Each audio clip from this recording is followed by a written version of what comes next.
एक प्यार का नगमा है। मेरठ में मेरा ट्रीटमेंट चला, लेकिन वहाँ पे मुझे इतना अच्छा ट्रीटमेंट नहीं मिला और मेरी एक लेफ्ट आई डैमेज हो गई। फिर उधर 5 किलो मांस मेरे शरीर से निकला। तेरी मेरी कहानी।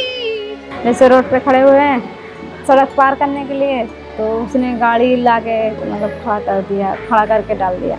मौजों की रवानी है। भारत हमारा देश, हर दिन 100 एसिड अटैक के केसेस। हमारे समाज में लोगों को ऐसा लगता है कि जो एसिड अटैक जिनके साथ होता है, जिनके ऊपर होता है, उसके बाद उनकी लाइफ वही खत्म हो जाती है, फिर उनकी लाइफ में करने को कुछ नहीं बचता। लेकिन वो कहते हैं ना कि हौसला अगर बुलंद हो तो जो लक्ष्य है अगर आपके सामने पहाड़ जैसा भी खड़ा हो तो वो बौना दिखाई देने लगता है। आज इस वक्त हम जहां मौजूद हैं वो दिल्ली एनसीआर का एक ऐसा कैफ़े है जिसकी कहानी आप तक पहुंचनी बहुत ज़्यादा ज़रूरी है। इस कैफ़े का नाम है शीरोज़। ये कैफ़े एसिड अटैक सर्वाइवर्स द्वारा चलाया जाता है। तो आइए आपको मिलवाते हैं उन एसिड अटैक सर्वाइवर्स से। तो फिर मैं जब सही हो गई, मतलब मेरे को जब देखे लोग को देखते ऐसे क्या हो गया, मैं सोचा कि मैं भी सुसाइड कर लूँगी, ऐसे मैं जीना नहीं चाहती हूँ। क्या हो गया, ऐसे चेहरा लेकर किधर जाऊँगी, कैसे, क्या कोई लोग क्या बोलेंगे। फिर उसके बाद मेरे मम्मी पापा ने एक प्राइवेट हॉस्पिटल में मेरा ट्रीटमेंट कराया और मैं ट्रीटमेंट करा के घर आई। और मेरे जो सोसाइटी वाले थे उन्होंने मुझे दोहरी नज़रों से देखना स्टार्ट किया और उन्होंने मुझे एक किनारे कर दिया कि जैसे कि मैं सोसाइटी का हिस्सा नहीं हूँ। फिर उसके बाद जो मेरे रिश्तेदार थे सबने साथ छोड़ दिया और सिर्फ मम्मी पापा का सहारा ही था और कोई मेरे दोस्त सब ने साथ छोड़ दिया था। और फिर उसके बाद जो स्कूल वाले थे जहाँ पे मैं पढ़ाई करती थी उन्होंने मेरा नाम काट दिया। मेरे पास करने के लिए कुछ भी नहीं था। मतलब जब मेरे ऊपर अटैक हुआ उसके बाद से मैं घर में बंद रहती थी, बिल्कुल तो बाहर नहीं निकलती थी। तो मैंने कहा मुझे जाना है और अब भले मैं जॉब नहीं करूँगी पर आप मतलब मुझे लेकर चलिए, मुझे देखना है वहाँ पे। तो फर्स्ट टाइम जब मैं वहाँ पे गई और मैंने वहाँ पे सारी लड़कियों को जब देखा, मुझे लगता था कि दुनिया में मैं ही एक ऐसी लड़की हूँ जिसके ऊपर एसिड अटैक हुआ है। पर वहाँ पे जाके मुझे मतलब ऐसी चीज़ें दिखी कि बहुत सी लड़कियों की आँखें नहीं हैं, एक आँखें नहीं हैं, बहुत का तो ऐसे पूरा फेस जला हुआ है, हाथ जला हुआ है, पूरा फेस मतलब नहीं समझ में आ रहा है कि कैसा था। मतलब वो देख के मतलब मुझे बहुत ज़्यादा मतलब दुख भी हो रहा था कि कैसे मतलब ये इतना मतलब जलने के बावजूद, इतना दुख सहने के बावजूद भी मतलब ये इतना खुश रह सकती हैं, तो मैं मतलब क्यों इतना परेशान रहती हूँ। हाँ, पहले से तब मैं घर में मतलब बोरिंग लगा था, मतलब किधर जाने का मन नहीं होता, क्या लोग बोलते कैसे ये हो गया ऐसे हो गया, तो इसलिए मतलब मन नहीं हुआ था। जिधर भी जाएंगी कवर करके, फेस कवर करके जा रही थी। तब मैं मतलब रानी के साथ जब बात हुई तब वो बोले कि गलती उसका है, हमारा नहीं है, तो हम क्यों फेस कवर करके जाएंगे। तो इसलिए तब से मैं फेस ओपन करके जाती हूँ। किधर बोलना है, किधर सहना है, किधर ये सब पता चला मेरे को। और इधर आकर तो मेरी फ्रेंड सबके साथ मिलकर मैं बहुत खुशी हुई और मेरे को बहुत अच्छा लगा। इधर से काम करते जो भी गलती होते, नहीं ऐसे करो वैसे करो, वो बोलते भी है। और मैं भी जैसे वो सीनियर है, मैं जूनियर, तो उनको मानते हैं। यहाँ पे बहुत अच्छा लगता है, सब लोग अच्छे हैं। घूमने फिरने जाते हो आप? हाँ, जब छुट्टी मिलती है तो हम लोगों के बगल में, रूम के बगल में पार्क है और भी दूर कहीं जाते हैं घूमने के लिए जब फ्री होते हैं। हाँ, तो अच्छा लग रहा है यहाँ पे अभी? बहुत अच्छा लगा। जब कमा के पैसे आते हैं हाथ में तो कैसा लगता है? तो अलग ही खुशी रहती है पैसे की। अच्छे हैं, मतलब हम लोग की ऐसी दोस्ती जैसे होता है स्कूल में, कॉलेज में भी ऐसे होता है कि लड़ाइयाँ भी होती हैं और मतलब रह भी नहीं पाते एक दूसरे से बात किए बिना। तो सेम वही यहाँ पे भी है सारी चीज़ें। मतलब हम लोग साथ में रहते हैं, खाते हैं, पीते हैं, मस्ती करते हैं, घूमने भी जाते हैं साथ में, लड़ाइयाँ भी करते हैं सब कुछ होता है, मतलब अच्छा लगता है। कैफ़े की ओपनिंग जो है वो 6 बजे से होती है और हम सभी लोग साइकिल से आते हैं और उसके बाद हम लोग 6 बजे कैफ़े ओपन करते हैं और उसके बाद हम लोग 9:30 बजे तक अब कैफ़े क्लोज करते हैं और हम लोगों का 4 बजे से फिर से कैफ़े ओपन होता है। तो हम सभी लोग रेडी होकर फिर से कैफ़े आते हैं और फिर से अपना कैफ़े की शुरुआत करते हैं गेस्ट को होस्ट करके। और फिर उसके बाद हम लोग उनको अच्छे से सर्विंग दे पाते हैं, अच्छे से खाना परोस पाते हैं उनको। फिर उसके बाद हम लोग 9:30 बजे तक कैफ़े बंद करके और हम लोग 10 बजे तक बाइंड अप करके घर चले जाते हैं। घर जाने के बाद जो हम लोग मस्तियाँ करते हैं उसके बाद सो जाते हैं। मेरे को मतलब वो लड़का वन साइड लव किया था, वो शादी करने के लिए बोला था। तो मेरे को वो तब एज नहीं हुआ था, छोटी थी मैं, 15 साल की थी शायद। तो तब मैं 9th क्लास में पढ़ाई कर रही थी। तब वो बोला कि मेरे को शादी करने के लिए। मैं फेस कवर करके निकलती थी एसिड अटैक के बाद। तो यहाँ पे मुझे हिम्मत मिली और अभी मैं फेस कवर करके नहीं निकलती। और सामने से अगर कोई मुझे कहता है तो उसका जवाब मैं देती हूँ कि गलती मेरी नहीं थी। उसने अगर सामने से अपना प्रपोजल दिया शादी का, मेरा भी हक है, मुझे नहीं मतलब करनी है। आप मेरे कज़िन हो, मैं बचपन से आपको भाई मानती हूँ, मुझे नहीं करनी थी, मैंने मना कर दिया आपको। तो इसमें कोई मैंने गलत नहीं किया और उनका कोई राइट नहीं बनता था कि मेरे साथ वो ऐसा करें, पर उन्होंने किया। तो हमारे यहाँ मतलब लैट्रिन बाथरूम नहीं था, शौचालय जाना पड़ता था बाहर।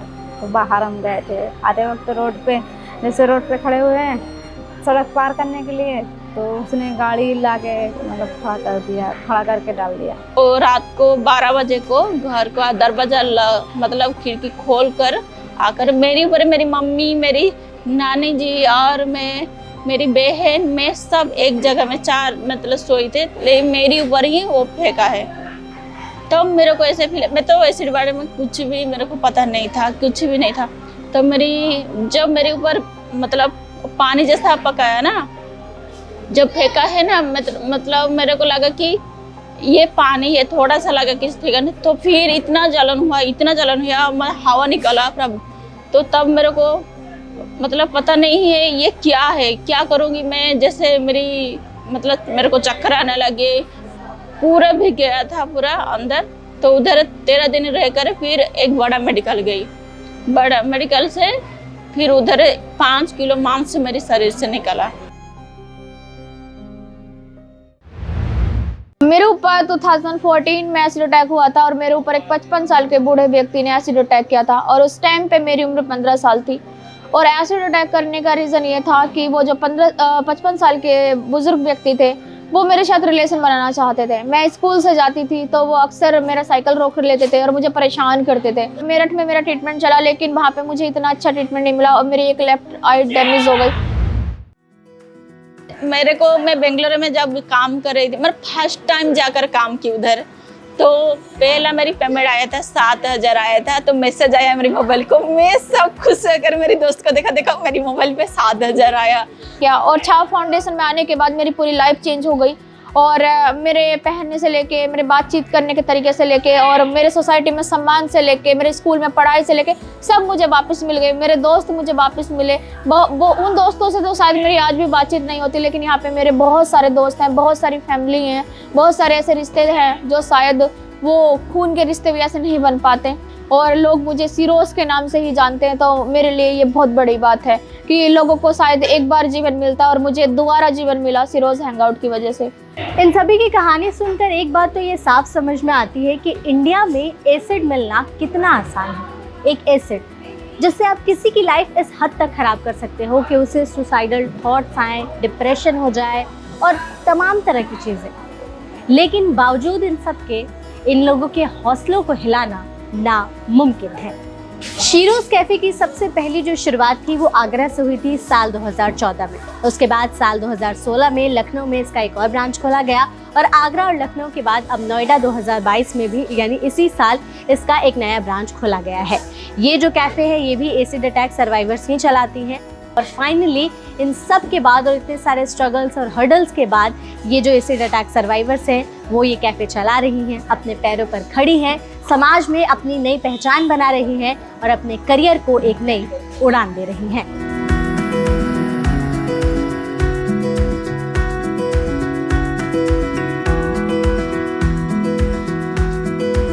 मैं कहूँगा एक ये हमारा कर्म भी है और हमारा एक धर्म भी होना चाहिए कि हम लोग जो बाहर जाकर पार्टी या सेलिब्रेशन करते थे, हम लोग डेली जो है शाम को जाया करते थे, तो उसी में हम लोगों ने कोशिश ये की कि क्यों ना हम लोग फाइनेंशियली इस कैफ़े के जो एसिड अटैक सर्वाइवर हैं उनको स्ट्रॉन्ग करें, साथ में जो हम लोग बाहर चाय पीते हैं, जो भी हम अपने स्नैक्स खाते हैं, जो भी हम लोग चीज़ें खाते हैं पीते हैं, वो यहाँ पर करें।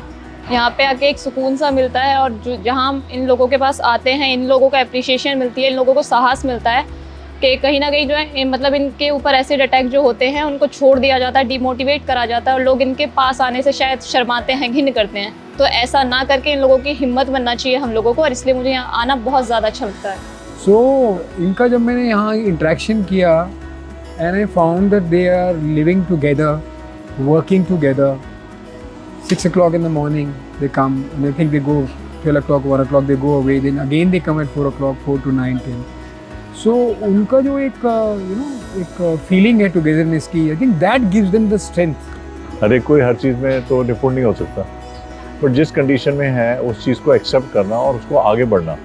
The ball should be always rolling, that is the best quality what they have really done. Acid attack जैसा हादसा, अपने घर परिवार से दूर हो जाना, अपने शहर को छोड़कर आना, एक नए शहर में अपनी पूरी ज़िंदगी बिताना बिल्कुल नए सिरे से, यहाँ नए दोस्त बनाना, अपनी एक पहचान बनाना, अपने पैरों पर खुद खड़ा होना। सुनने में तो ये काफ़ी अच्छा लग रहा होगा, लेकिन ये बिल्कुल आसान नहीं है। ये यही जानती हैं कि इनके लिए ये लाइफ कितनी टफ है, लेकिन बावजूद इन सारे स्ट्रगल्स के, इन सभी चीज़ों के जो इनकी लाइफ में हर रोज़ आते हैं, ये खुशी खुशी हर चीज़ का सामना करती हैं। इन सभी ने अपने यहाँ पे नए दोस्त बनाए, अपना एक नया परिवार बनाया, नया संसार बनाया, और इसी के साथ आज ये अपनी दुनिया जी रही हैं। और सभी के जो हौसले हैं इनको हम सलाम करते हैं, और आशा करते हैं कि आगे से ये जितने भी एसिड अटैक के केसेस हैं ये बंद हो जाए, और सरकार भी इसको लेकर सख्त से सख्त कानून लागू करे। हम अपनी लाइफ के हीरोज नहीं, ज़ीरोज हैं।